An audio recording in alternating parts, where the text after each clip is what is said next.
Good afternoon. I hope you're having a wonderful FPA experience.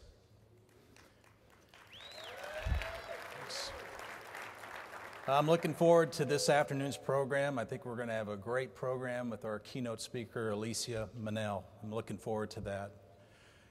But before we do, I get a few moments with you to share some thoughts, and I'm looking forward to that. And it's always with great pleasure that I stand before you to talk about FPA, what we're involved in this year, and what the work of this great organization means to you and to your clients.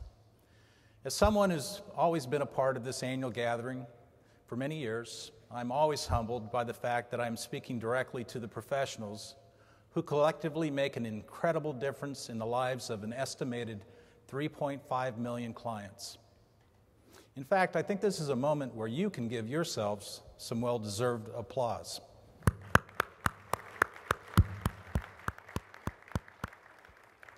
Additionally, as an integral part of your financial planning work, you collectively guide and influence the investable asset decisions of your clients to the tune of $2.1 trillion.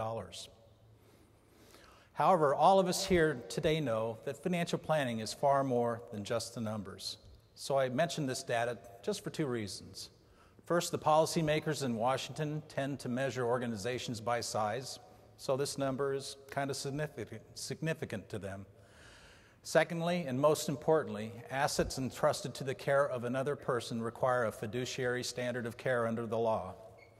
And in this context, you should be proud of the fact that American investors trust you at more than double the rate of assets entrusted to the average investor. This is a fact that I think reflects wonderfully on the standard of care that you aspire to in your daily work. Now let's look at the years in the business, which also reflects on your success as well. FPA members averaged 19 years in their chosen profession. So if you want to extrapolate that, you represent nearly 400,000 years of experience. So we all feel as old as Methuselah right now. So I'm going to move on and get back to my script and get back to the FPA experience, which I think is the whole learning package. It's not just what happens inside the education sessions, as great as those are. Your experience this week happens outside in the hallways, it happens in the exhibit hall at dinner, many special moments, and countless other unofficial forums. For me, this is a very important conference, as I'm frequently educated by you on what you think works well and not so well in FPA. And from experience, I know you're not a shy bunch. FPA staff and I always appreciate your thoughts, and we're eager to learn more from you here in San Diego. As we all know too well, we live in a fast-paced and changing world. After 11 years of existence, FPA is not the same organization it was in 2000. Our staff willingly accepts that constant is a change, and we embrace that as part of our working culture. And I have no doubt that FPA will look far different in the coming years. Notwithstanding the constant pressure to keep up with the changes around us, I'd like to give you a snapshot of where I think FPA is today, who we are as a community, and some fundamental thoughts about the profession that I don't believe will ever change. FPA has been many things to the financial planning profession over the year, but I also know that this is somewhat of an ambiguous statement, and I think that's because of the incredible breadth and depth of financial planning that is reflected in our organization, so it makes it kind of hard to define for some people. We truly are a lot of things to different people. FPA is about supporting the standards of CFP certification, but it's also about the advancement of the overall profession and the broader community. FPA is not a certifying organization like the CFP board, nor do we solely represent any one distribution channel like FSI or SIFMA. Each of these organizations I mentioned is an important part of the financial services community, as is FPA, but we all have different purposes. And as the saying goes, beauty is in the eye of the beholder. But let me explain what I mean by that. The value and strength of financial planning can be viewed in different ways depending on where you fit in the spectrum of the process. During my years, I have seen Wall Street call financial planning a suitability tool. I know many of you have seen the term financial planning abused as a marketing gimmick. I have heard financial planning called a product, sold at a discount, or given away. I have even heard of surveys where clients expect to get rich if they hire a financial planner. Unfortunately, these false impressions add to the public's confusion about the value of financial planning, and I think indirectly to what others think of FPA. Financial planning, as we all know, is none of those things I just mentioned. Financial planning is a process, a way to help clients meet their life goals by making smart and sound decisions as to the best use and allocation of their financial resources. Financial planning is a discipline, offering holistic and integrated expertise in core financial areas, plus the planning process to make for well-rounded guidance to clients on issues important to the success of their lives. And for more than 40 years, financial planning has been an evolving movement, innovative in developing its knowledge and wisdom to address the voids and gaps and fully helping people to better master money and life. Just as FPA's founders purposely avoided adopting the name Financial Planners Association for the new organization, the Financial Planning Association is about something more than those who just deliver financial planning. It is about serving the entire financial planning community, a community of those who do deliver financial planning services, those who support and value that delivery, and those who ultimately benefit from the quality delivery of financial planning services. Even our friends in the financial media get sometimes confused about FPA's mission, maybe focusing a little bit more on controversy or past issues than what we are actually working towards today and in the future. Here are a few examples. Since I've been around from day one, the compensation debate continues unabated. For the record, and I'm going to say it one more time, FPA has always been compensation neutral. This fact is sometimes obscured by our strong support of a fiduciary standard under the 1940 Act.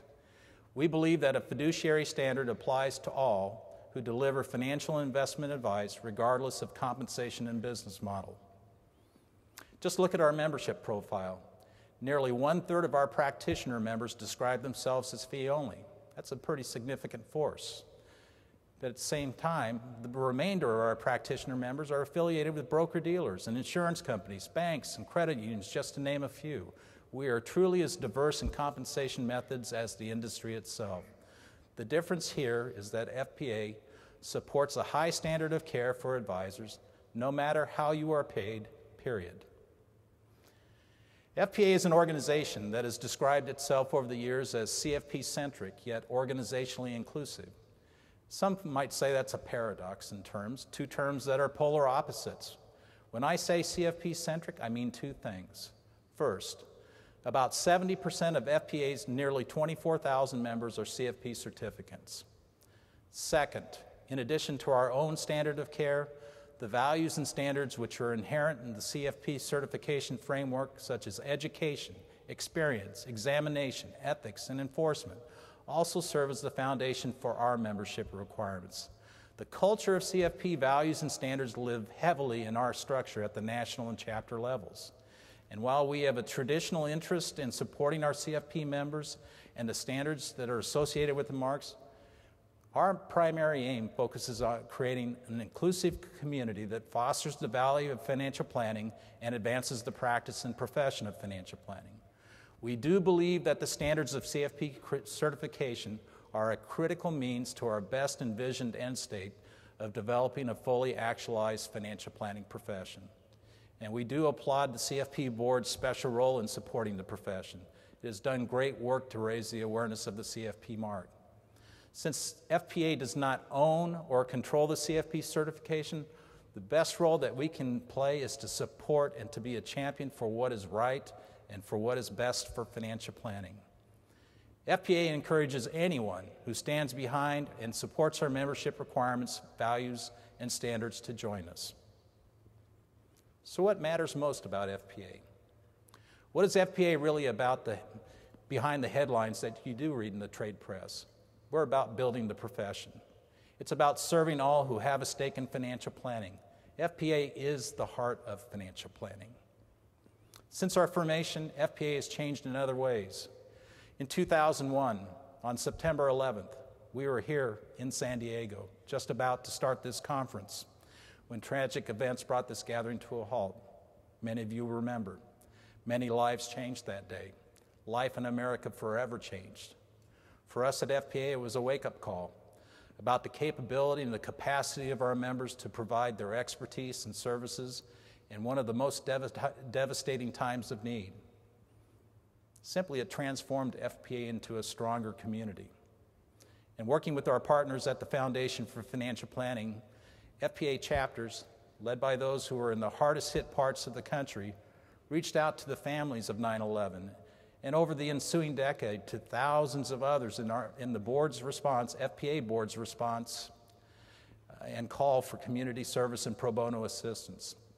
In the years since, we have taken the necessary steps to clarify and strengthen our undivided attention to financial planning, the spinoff of our broker-dealer division, the lawsuit against the SEC, the creation and support of our next-gen community, the creation of FPA Standard of Care, our continued outreach to the academic and student communities, and of course our continued and active participation in the Financial Planning Coalition and the affairs of DC.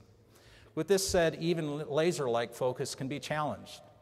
In 2008, of course, we experienced the worst market downturn in nearly 80 years, creating challenges for you, the entire industry, and that included FPA. The consequences financially and operationally for FPA were significant. We have weathered them, and we continue to serve our members with the core services and programs that they have received since FPA's inception. So much change over a relatively short span of time. These events and many others have helped shape the FPA you see today, and we are more prepared than ever to embrace future change. In fact, we are conducting an organizational review of FPA for the first time in our young history. We want to take a look at our governance, our structure, our systems, and our leadership capabilities to see what is needed for FPA to remain relevant and focused on the future practice and profession of financial planning. We are responding to the massive transformation in social networking. You've seen it through sites like Facebook, LinkedIn, Twitter.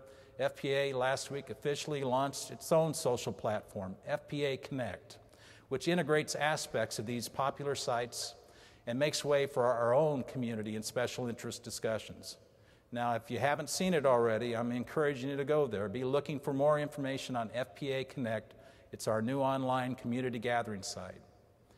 We're also focusing on developing opportunities for the future.